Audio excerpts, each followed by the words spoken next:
Comment: the BBC's Wimbledon coverage needs to improve, and Andy Murray could be the key.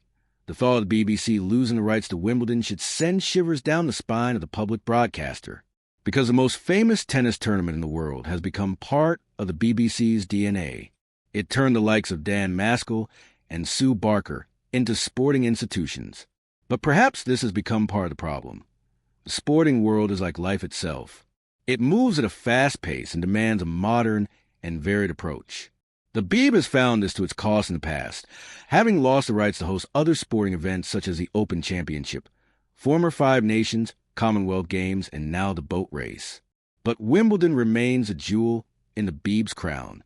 And now the broadcaster has to sparkle to prove to the All England Club that the historic partnership should continue past 2027, a challenge which involves imagination, foresight, and innovation when it comes to the coverage of the tournament.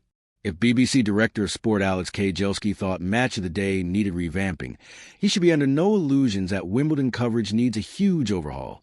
The likes of Sky and TNT have stolen a march when it comes to other sporting events, not to mention different tennis Grand Slams. TNT made a complete hash of covering the recent Ashes. It has to be said, but nevertheless, the competition has never been as fierce.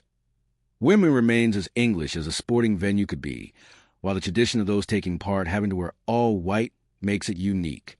But the Beeb doesn't have to fall in line with such obsessions with dated traditions. Some of those still fronting the Wimbledon coverage include Andrew Castle, John Lloyd, Tim Henman, Samantha Smith, and Mark Pecci.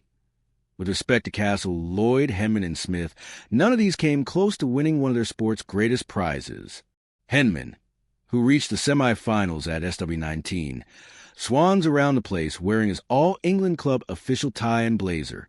He's part of the furniture, but now resembles some sort of antique. Wimbledon appeals to millions of tennis fans around the globe. The Brits know who Henman is, but do those in America or the Far East give a hoot about listening to Henman's opinions? No chance.